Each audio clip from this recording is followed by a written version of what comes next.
네, 오늘은 여호와는 나의 목자시라는 제목입니다. 따로 적으실 필요는 없습니다. 편안하게 들으시면 되고요. 올 한 해 우리 2024년입니다. 하나님께서 올 한 해 영원한 약속을 잡고 기도하고 기다리라고 이렇게 말씀하셨습니다. 그리고 복음의 흐름 속에서 오직 집중의 축복을 누리라고 하셨고, 세계 복음화할 제자와 후대 하나님의 절대 망대를 유산으로 남기라고 올 한 해 이렇게 방향을 주셨습니다. 또 그 속에서 우리 교회는 아브라함과 히브리서 11장 인물들과 엘리사, 오바다, 실천인의 믿음을 통하여 우리 개인이 그리스도 언약을 회복하고, 또 우리 교회가 이 그리스도 언약과 이 말씀을 믿음으로 화합하고, 우리가 현장에서 이제는 그 말씀 따라서 말씀 운동할 이 믿음을 회복하라고 하나님께서 말씀을 주셨습니다.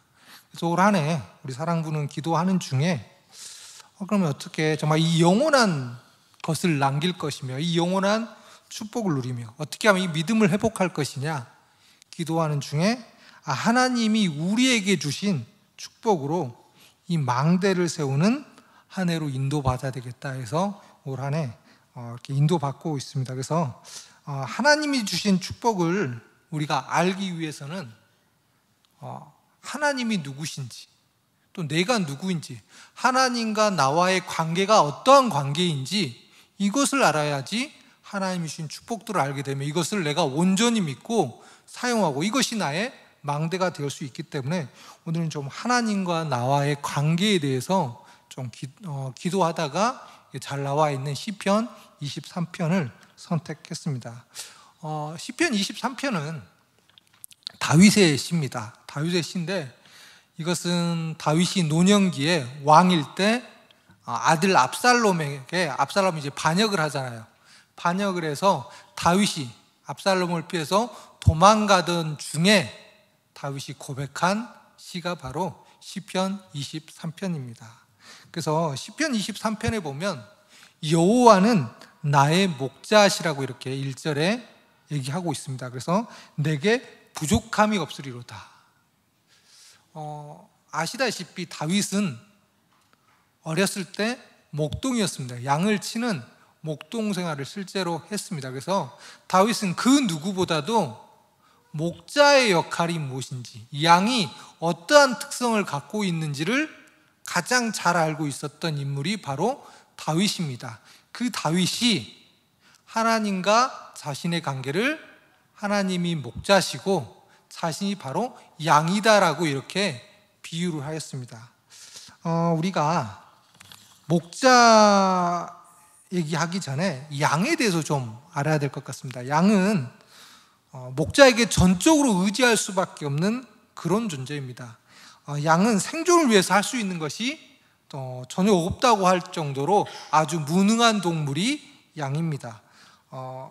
뭔가 다른 초식, 우리 다큐멘터리 보면 다른 초식 동물도 보면 뭔가 목초지를 향해서 먹다가 여기 떨어지면 또 다른 곳으로 본능적으로 이동을 하는 것이 바로 일반 초식 동물이죠. 그런데 양은 그럴 만한 능력이 없는 동물입니다. 그래서 양은 뭔가 목표를 향해 가지 않고 그냥 방황하는 것이 그 특징인 동물이 바로 양입니다. 또 겁도 많고, 또 양은 스스로를 보호할 수 있는 그런 능력도 없습니다. 양은 보시다시피 무슨 덩치가 코끼리처럼 크거나, 아니면 무슨 코뿔소처럼 뿔이 있거나, 아니면 무슨 다른 가젤처럼 굉장히 빨리 달린다거나 아무것도 할 수 있는 능력이 없습니다. 그렇다고 무슨 다른 동물처럼 보호색이 있어서 어디에 잘 숨을 수 있느냐? 그것도 아닙니다.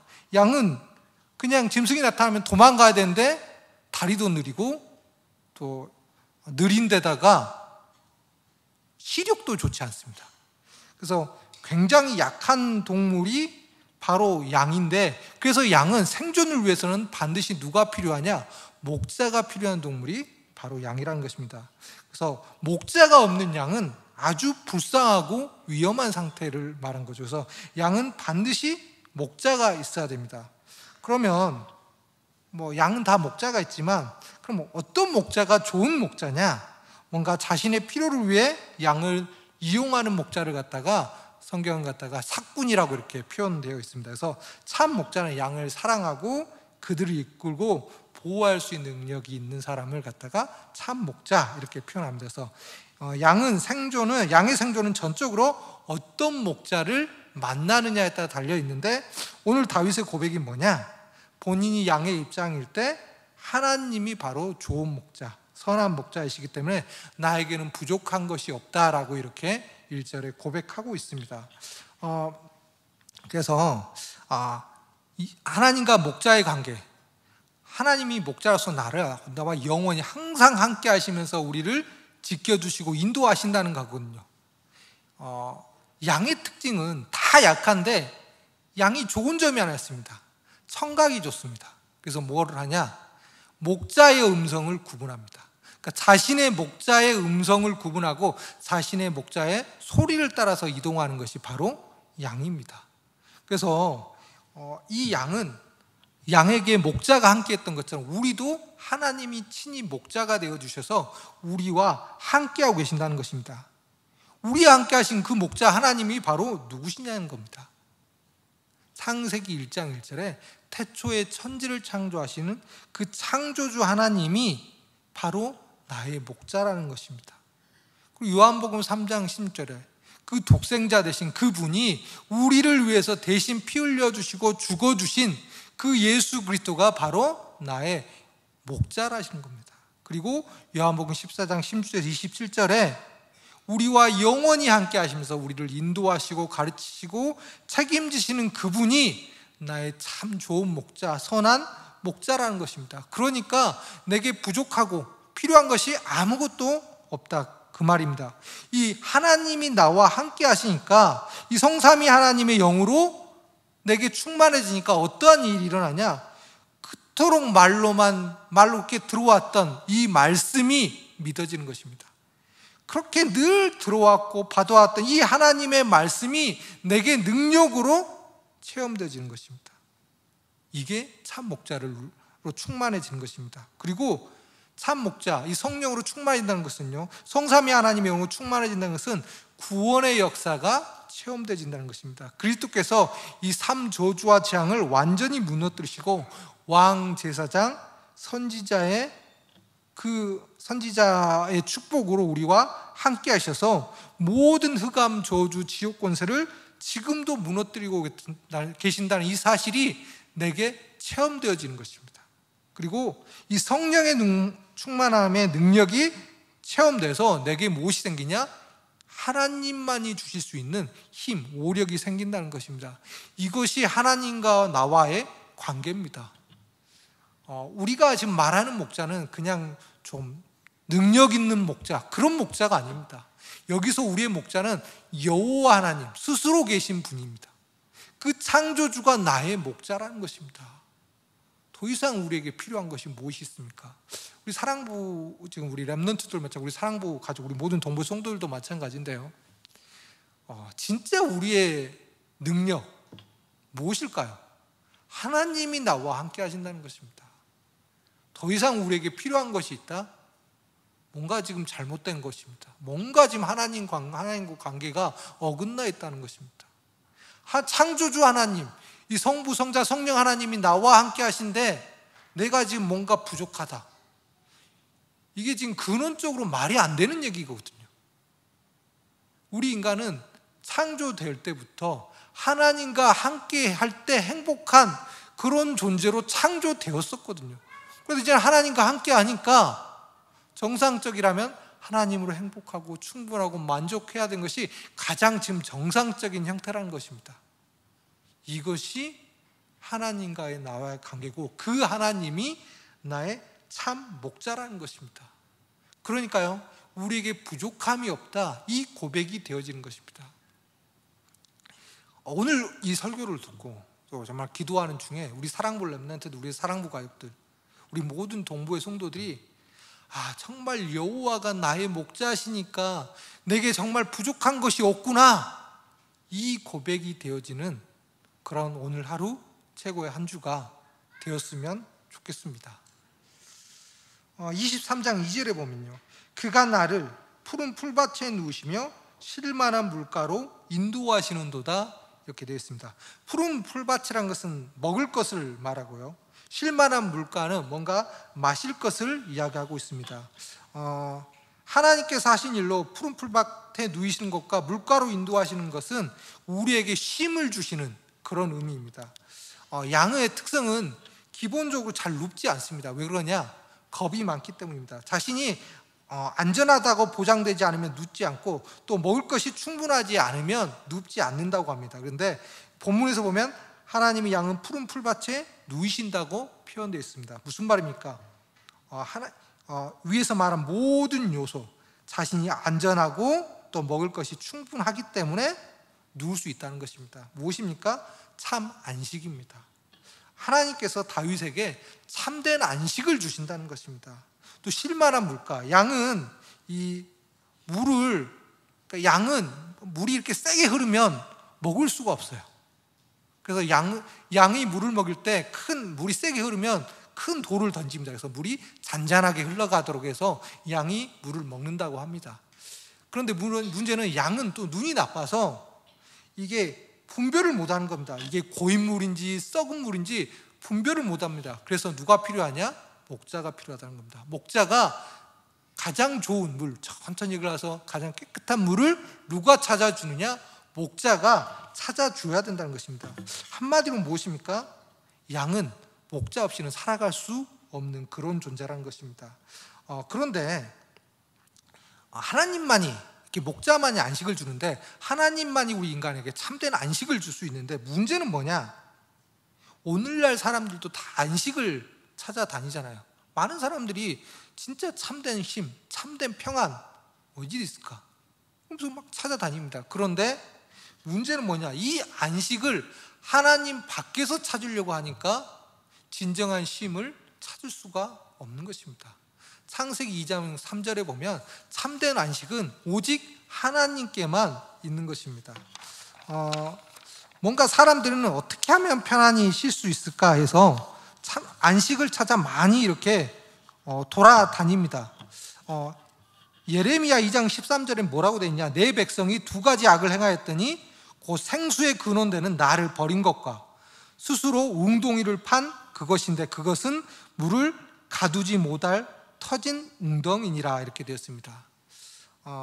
우리 인간의 문제는 뭐냐? 생수의 근원 되신 하나님을 버린 것입니다. 그리고 우리는 참된 물을 찾지 못하고 우리는 참된 안식을 찾을 수 없는데, 우리가 하나님 밖에서 뭔가 안식을 줄 무언가를 찾고 있는 것입니다. 때로는 우리가 눈앞에서 그런 것들을 위해 만족을 줄 때가 있습니다. 하지만 절대 그것은 궁극적으로 우리에게 안식을 주지 못한다고 되어 있습니다. 그래서 참된 목자를 찾을 때만 참된 안식이 있습니다. 그런데 참된 목자가 누구냐? 하나님이라는 것입니다. 그래서 우리에게는 하나님 외에는 안식이 없다, 이것을 인정하셔야 돼요. 그런데 아시다시피 우리가 지금까지 창세기 3장, 6장, 11장 문화에 또 사도행전 10장, 16, 19장 우리도 불신자 6가지 상태에 살다 보니까 자꾸 하나님 없는 데서 뭔가를 찾으려고 하는 우리의 각인뿌리 체질이 남아있다는 것입니다. 이것이 바로 사단의 망대입니다. 정말 하나님만 바라보고 하나님이 나와 함께하는 사실을 누리고 하나님이 주신 참된 안식을 누리기만 하면 되는데, 뭔가 이것은 등한시하고요, 뭔가 다른 데서 뭔가를 찾아보려고 합니다. 뭔가 물질적인 것에 있지 않을까? 뭔가 인간관계에서 있지 않을까? 뭔가 성공을 향해서 여기 하면 참된 안식이 있지 않을까? 자꾸 이러니까요, 하나님이 주신 참된 안식을 찾을 수가 없는 것입니다. 하나님은 지금도 나와 함께하고 있는 것이 사실인데, 나에게는 여전히 현실의 문제만 보이게 되는 겁니다. 왜요? 하나님이 나와 함께하는 것보다는 지금 세상의 문제가 너무 커 보이고 세상에 있는 것들이 내게 참 안식으로 보이기 때문입니다. 인정하셔야 됩니다. 하나님 밖에는 안식은 없습니다. 오직 하나님만이 나의 능력이시고 힘이시고 하나님 안에서만 참된 안식이 있다는 것입니다. 이것을 인정하시고 하나님이 나와 함께 하시고 그분이 나의 목자라는 사실을 인정하시길 바랍니다. 23장 3절에 보면요, 내 영혼을 소생시키시고 자기 이름을 위하여 의의 길로 인도하신다 이렇게 되어 있습니다. 내 영혼을 소생시키신다는 말은 지금 뭔가 내가 지금 잘못된 길로 지금 가고 있다는 말이거든요. 그래서 하나님께서 다시 회복하신다 이 말인 거거든요. 그리고 자기의 이름을 위하여 의의 길로 인도하신다. 자기의 이름을 위하여 의의 길로 인도하신다. 이게 무슨 말입니까? 하나님이 자기의 이름을 걸고 우리를 의의 길로 인도하시겠다는 것입니다. 하나님이 어떻게 보면 맹세죠.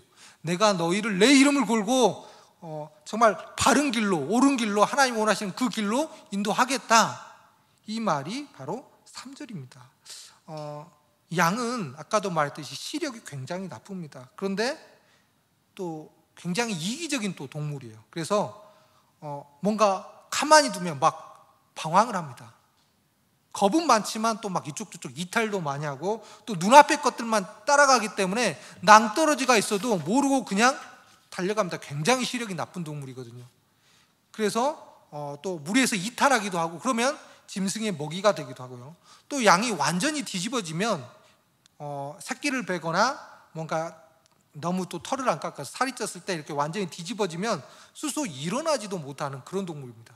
그러면 뭐 당연히 다른 짐승에게 잡아먹혀지겠죠. 그러면 누가 필요하냐? 목자가 필요하다는 것입니다. 무슨 말입니까? 우리 인생 사는 데는 목자 대신 하나님이 없으면 살 수 없다는 것입니다. 이 사실을 인정하셔야 돼요. 나는 하나님 없이는 단 한순간도 살아갈 수 없는 그런 연약한 존재구나. 이 사실을 인정하시고 하나님을 바라봐야 되는 것입니다. 우리도 어떻게 보면 양들과 다르지 않습니다. 양은 목자가 없다면 위험에서 벗어날 수 없고 자연스럽게 죽게 되는데 우리도 뭔가 자꾸 이탈하려는 습성이 있어요. 원래 자리에서 자꾸 이탈하려고 하는 그런 잘못된 체질들이 있습니다. 구원받기 전에는 당연히 그랬고요. 구원받은 후에도 그런 각인뿌리 체질들이 여전히 남아 있습니다. 그런 우리를 하나님께서 원래 자리로 하나님을 바라보도록 되돌려 놓는다는 겁니다. 이게 바로 소생입니다. 그러니까 하나님께서 말씀을 주시고 말씀대로 우리가 원래 바로 살아야 될 그런 의의 길로 인도하시겠다는 것입니다. 하나님은 가장 좋은 길로 우리를 인도하신다는 것입니다. 그리고요 4절에 보면 내가 사망의 음침한 골짜기로 다닐지라도 해를 두려워하지 않을 것은 주께서 나와 함께 하심이라. 주의 지팡이와 막대기가 나를 안위하신다 이렇게 되어 있습니다. 사망의 음침한 골짜기로 다닐지라도 목자는 양을 이렇게 데리고 오다 보면 굉장히 음침하고 또 안 좋은 길, 위험한 길이 나오면 어떻게 하느냐? 어떻게 하겠습니까? 더 보호합니다. 때로는 약한 양은 목자가 이렇게 안고 지나가기도 합니다. 오히려 사망의 음침한 골짜기, 어려운 길이 닿았을 때 하나님은 더욱더 우리와 함께 하신 겁니다. 왜요? 우리가 연약한 줄 아시고 우리를 보호하신다는 것입니다. 이것이 우리가 누려야 될 축복입니다. 그리고 주의 지팡이와 막대기가 나를 안위하신다. 하나님께서 우리를 바른 길로 인도하시고 때로는 다 잘못 길로 가면 책짓질도 하시면서 바른 길로 인도하시는 것입니다. 하나님의 의의 길로 지금도 인도하고 계신다는 것입니다. 하나님은 우리와 함께 하시면서 놀고 계시는 분이 아닙니다. 하나님은 말씀을 주시고 우리가 말씀대로 살 수 있도록 자꾸 인도하시고 양심의 깨달음을 주시고 때로는 하도 못 깨달으니까 문제 사건을 통해서라도 또 채찍질 하신 것입니다. 무엇이 하나님이 원하시는 우리가 어떻게 살아야 될지 그 길을 지금도 알려주고 계신다는 것입니다. 이것이 우리가 양으로서 목자 되신 여호와를 정말 바라보는 또 누리는 축복인 줄 믿습니다. 우리 5절에 보면요 주께서 원수의 목전에서 내게 상을 차려주시고 기름을 내 머리에 부으셨으니 내 잔이 넘치나이다 이렇게 되어 있습니다. 원수의 목전에서 원수의 앞에서 내게 상을 차려주신다. 이스라엘 백성은 뭔가 여기 이 상이란 건 밥상을 얘기합니다. 이 상은 밥상을 얘기하는데 지금 식사를 얘기하는 거잖아요. 이스라엘 백성들은 관습적으로 그냥 아무나 식사하지 않습니다. 믿는 사람, 가족 어느 정도냐? 이 사람이 죄가 있으면 이 사람과 식사를 하지 않습니다. 이스라엘 백성들은요. 이 사람이 이 죄가 해결되고 무죄로 밝혀지면 이 죄 문제 모든 것이 이제 뭐 결과가 끝나면 그때 다시 이 사람과 같이 식사를 하는 간섭이 있는 그런 민족입니다. 그 말은 무엇입니까? 상을 차려주신다. 내가 그만큼 너를 믿는다, 이 말입니다. 지금 우리가 가족, 믿을 수 있는 사람만 식사를 하거든요. 하나님이 우리 앞에서 상을 차려주시고 같이 먹는다는 말은 우리를 그만큼 신뢰한다, 그 말입니다. 그리고 기름을 내 머리에 부으셨다, 이 말은요, 이 기름을 부은다는 것은 하나님께서 이스라엘 백성에도 그렇지만 이 뭔가 인정하고 존귀하고 이럴 때 기름을 붓습니다. 무엇입니까? 하나님께서 우리를 존귀한 자로 인정하신다는 것입니다. 누구 앞에서요? 이 사단, 이 원수의 목전 앞에서 하나님께서 우리를 인정하신 것입니다. 내가 사랑하는 나의 자녀, 너는 나의 존귀한 자녀, 이걸 하나님이 우리를 이렇게 인정하신다, 이 말입니다. 그리고 6절에 보면요, 내 평생의 선하심과 인자하심이 반드시 나를 따르니 내가 여호와의 집에 영원히 살리로다. 무슨 말입니까? 하나님의 선하심과 인자하심이 나를 계속해서 따른다는 말인데, 따른다는 말이 무엇입니까? 뭔가 따른다는 것은 내가 어떤 적극적으로 뭔가 따라가는 걸 갖다가 따른다 그러잖아요. 뭔가 적이 나타났을 때 이 적군을 잡아 죽이려고 내가 적극적으로 쫓아가는 것, 이런 걸 갖다가 따른다고 표현한 것입니다. 무슨 말이냐? 내 평생에 하나님의 선하심과 인자하심이 나를 추격해 온다는 것입니다. 나는 벗어나고 싶어도 하나님께서 계속 나를 따라오셔서 선하심과 인자하심으로 나에게 축복하신다는 것입니다. 왜요? 우리가 하나님의 자녀라는 그 이유 하나만으로요. 우리는 뭔가 해서 이 축복을 받는 것이 아닙니다. 우리가 하나님 앞에 내세울 것이 무엇이 있다고, 내가 때로는 막 잘못된 길로 가고 막 벗어나려고 해도 하나님께서 끝까지 나를 따라오시면서 선하심과 인자하심으로 나를 지켜주시고 축복하시냐는 말입니다. 우리가 아니에요. 우리가 무슨 가치가 능력이 있어서가 아닙니다. 하나님께서 우리를 의롭게 보시는 것입니다. 왜 그렇습니까? 우리가 그리스도로 알고 있다는 이유 하나만으로, 그 이유 하나만으로 하나님이 우리를 보실 때 어떻게 보시냐? 가장 가치 있고 가장 존귀한 자로 그렇게 보신다는 것입니다. 그러니까 어떻게 합니까? 하나님께서 항상 우리와 함께 하시면서 혹시나 우리가 잘못된 길로 갈까봐 지팡이와 막대기를 드시면서 이렇게 치시기도 하고, 이렇게 보호하시기도 하고, 인도하시기도 하고요. 계속 하나님께서 뭔가 푸른 풀밭으로 쉴만한 물가로 참 안식을 주시고 지금도 우리를 계속 세밀하게 지켜주시고 보호하신다는 것입니다. 그래서 우리가 해야 될 것은 무엇입니까? 하나님을 바라보는 것입니다. 나는 하나님이 필요한 그런 존재구나. 나는 하나님만이 나의 참 목자고, 양들이 목자의 음성을 듣고 움직였던 것처럼 나도 바로 이 하나님의 말씀 따라가면 되는 그런 인생이구나, 이것을 인정하셔야 됩니다. 그러면 하나님께서 나머지는 다 책임지시고 우리가 그것을 실제로 체험하고 누릴 수 있다는 것이 시편 23편의 주제입니다. 우리는 하나님이 함께 하심을 알고 있죠. 알고 있습니다. 또 믿기도 하고. 그런데 또는 이런 고민이 듭니다. 하나님이 함께 하시는데 왜 나에게는 문제가 계속될까? 우리 사랑부도 마찬가지입니다. 하나님이 나와 함께 하시고 우리 가정과 또 우리 개인에게 함께 하시는데 왜 우리 아이는 변함이 없을 것 같을까? 왜 우리 아이는 오히려 태화되는 것 같을까? 이런 고민도 들고요. 또 뭔가 우리가 분명히 하나님이 함께 하시고 우리는 그리스도도 알고 있고 뭔가 세계복음화 언약도 잡고 있는데 왜 내 현실의 문제는 여전히 어려울까? 여전히 어려운 정도가 아니라 오히려 더 어려워지는 것 같기도 하고요. 어떻게 해야 될까요? 도대체 우리에게 있는 문제 어떻게 해결해야 됩니까? 역대상 29장 14절에 보면 하나님의 절대 주권에 대한 부분이 나옵니다.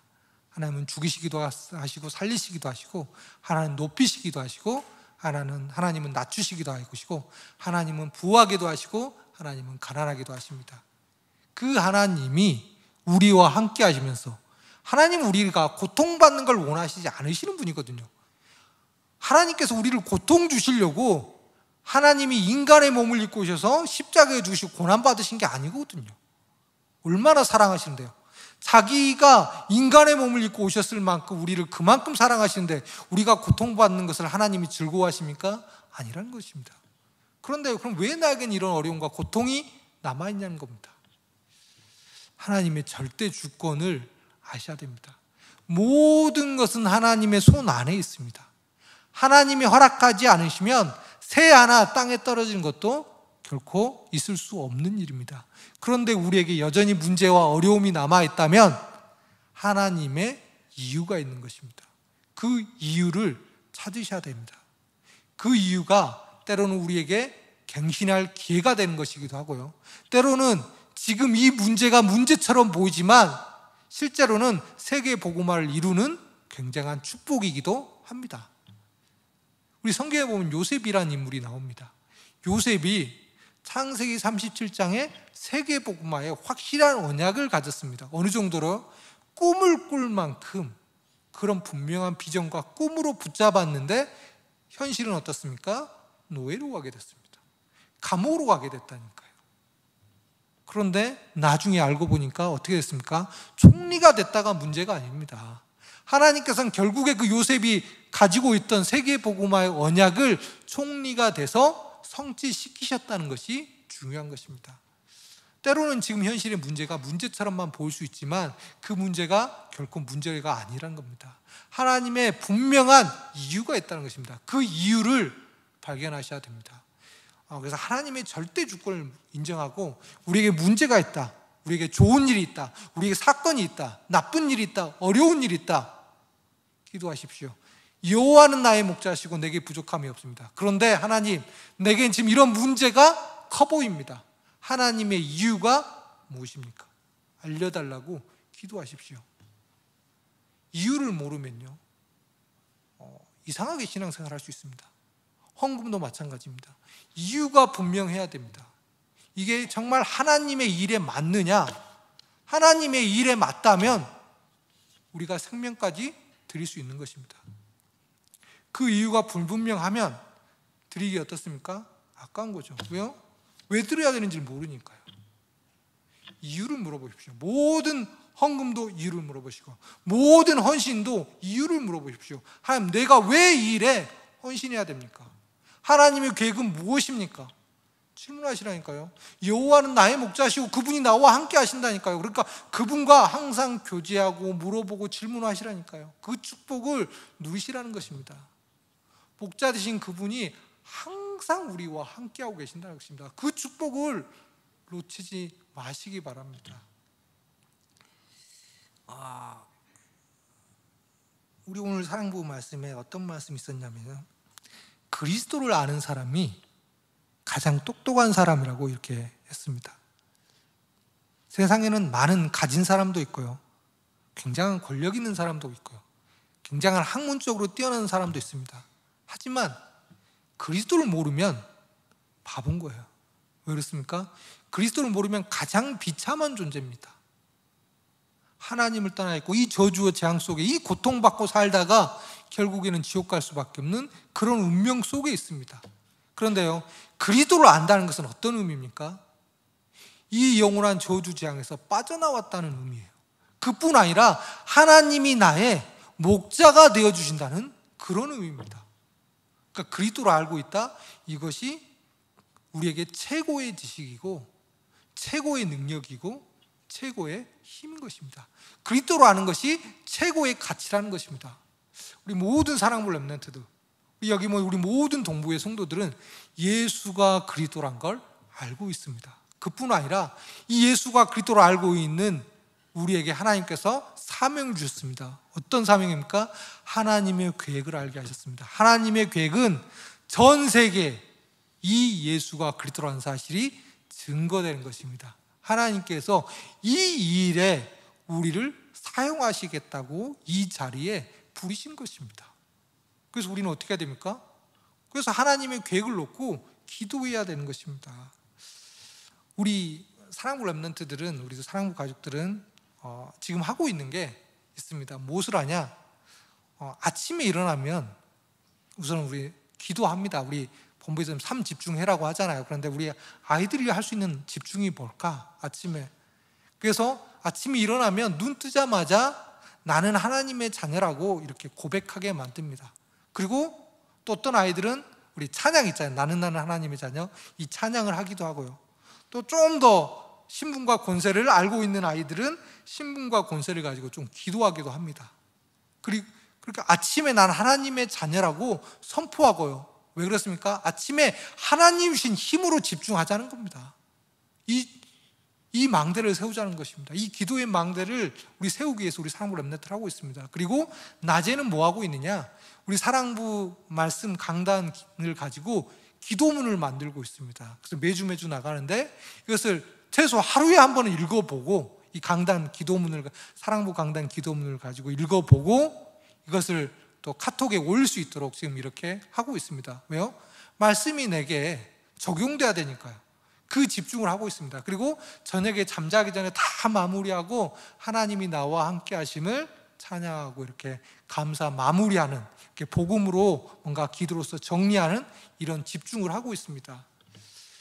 우리 모든 동부의 성도들 3집중의 축복을 누리시기 바랍니다. 기도의 망대를 세우시기 바랍니다. 하나님의 절대 망대는 뭐냐? 뭔가 내가 하나님의 은혜를 지속적으로 받는, 하나님이 주신 축복들을 지속적으로 받는 나만의 시스템이 세워진 걸 갖다가 하나님의 절대 망대가 내게 세워졌다, 이렇게 표현하는 것입니다. 아무리 말씀을 듣는데 내가 뭔가 하나님의 은혜를 받거나 하나님 주신 축복들을 가지고 기도하며 이 축복을 지속적으로 받는 나만의 방법이 없다, 그 사람은 망대가 세워지지 않은 것입니다. 그런데 중요한 건 사탄은 지금도 사탄의 망대를 우리에게 계속 세우고 있단 말이에요. 그래서 우리가 영적 싸움에서 하나님의 망대를 오늘이라도 우리 안에 세우시는 그런 날이 되어지길 기도합니다. 말씀을 맺겠습니다. 하나님은 우리의 목자십니다. 우리가 영원히 함께 하시니까 그분은 불가능이 없으신 분입니다. 그분만 바라보십시오. 하나님께만 한번 집중해 보십시오. 내게 있는 문제, 어려움, 사건 목자 되신 하나님께 맡기라니까요. 그분이 우리의 주인이십니다. 주인 되신 주님께 맡기고 우리는 하나님을 바라보자는 겁니다. 하나님의 말씀에 한번 집중해 보자는 겁니다. 그럼 하나님께서 어떻게 응답하시는지를 우리가 체험하자는 것입니다. 이것이 바로 신앙생활입니다. 이 축복을 누리시길 바랍니다. 우리 이제 선교대회가 우리 다음 주부터 이렇게 진행되죠. 우리 그 다음 주 4월 17일부터 이제 진행됩니다. 4월 17일부터 해서 4월 19일까지 이렇게 진행되고, 또 우리 동부 선교 축제도 있습니다. 선교대회 어떻게 기도하십니까? 저는 참 1년에 이날은 정말 좀 감사하기도 하고 또 죄송스럽기도 하고 또 좀 뭔가 좀 부끄러운 날이 또 선교대회 앞두고 옵니다. 내가 1년 동안 이렇게 좀 준비했어야 되는데 꼭 이렇게 닥치면 뭔가 좀 기도하고 준비하는구나. 선교사님들을 어떻게 생각하십니까? 사도행전 1장 8절에 보면 땅 끝까지 증거하라고 했습니다. 마태복음 28장에 보면 모든 족속 제자 삼아라고 했습니다. 당연히 우리가 가야 될 237 현장, 5천 종족 현장입니다. 그런데 우리가 못 가는데 그 현장에 선교사님들이 나가 계십니다. 자기의 삶을 선교 현장에 나간다는 건 어떤 의미이십니까? 내 삶을 그 선교에 드리겠다는 의미입니다. 나 대신 지금 당연히 내가 나가야 될 그 현장에 선교사님들이 나가 계시는데, 이 선교대회, 그 선교사님들이 와서 은혜 받고 뭔가 또 한 해의 방향을 받고, 그러나 그 중요한 선교대회에 내가 할 수 있는 일이 무엇이지? 내가 할 수 있는 헌신이 무엇일까? 내가 할 수 있는 기도가 도대체 무엇일까? 생각해 보시기 바랍니다. 그리고 선교대회를 준비하시기 바랍니다. 그러면 달라집니다. 항상 생각하는 게 이거 1년 동안 계속 준비해야 되는데 그렇지 못하다가 닥치면 준비하는 보고 저를 보면 참 바보 같다, 어리석다, 또 선교사람들한테는 죄송스럽다, 또 선교사람들은 항상 감사하다, 저는 이 느낌이 항상 받습니다. 선교사님들 저는 항상 감사하는 마음이 있어요. 왜요? 제가 나가야 되는데 선교사님들이 자기 삶을 들여서 지금 나가고 계시거든요. 기도하십시오. 항상 우리 선교사님들한테 감사하는 마음 가지십시오. 하나님, 우리가 나가야 될 그 현장 우리 선교사님들이 나가 계십니다. 하나님, 이 선교대에 오는데 우리 선교사님들 책으로 은혜 받을 수 있도록 내가 할 수 있는 헌신이 무엇입니까? 하나님, 그 선교사님들 위해서 나는 지금 어떤 기도를 하며 어떤 응답을 받아야 됩니까? 기도해 보십시오. 이유가 있어야 됩니다. 이유가 있는 헌신이 되길 바랍니다. 이유가 있는 헌금이 되었으면 좋겠습니다. 그 이유를 분명히 발견하고요. 하나님의 계획과 뜻이 분명하다면 우리 인생 자체를 드리는 그런 최고의 믿음이 회복되는 그런 선교대회가 되었으면 좋겠습니다. 이 시간 우리 좀 기도하겠습니다. 하나님, 하나님이 우리와 함께하고 계신 줄 믿습니다. 하나님이 우리의 목자이신 줄 믿습니다. 양에게 목자가 아니면 살아갈 수 없는 것처럼 우리도 참 목자 대신 하나님이 없이는 살아갈 수 없는 그러한 존재임을 고백합니다. 하나님이 우리의 참 목자 되시며 우리를 인도하시며 우리를 의의 길로 인도하시는 사실을 인정하고 늘 하나님의 말씀 따라가는 우리의 모든 사랑하는 렘넌트들, 가족들, 우리 동부의 성도들 될 수 있도록 하나님께서 은혜 주시옵소서. 예수님의 이름으로 기도드립니다. 아멘.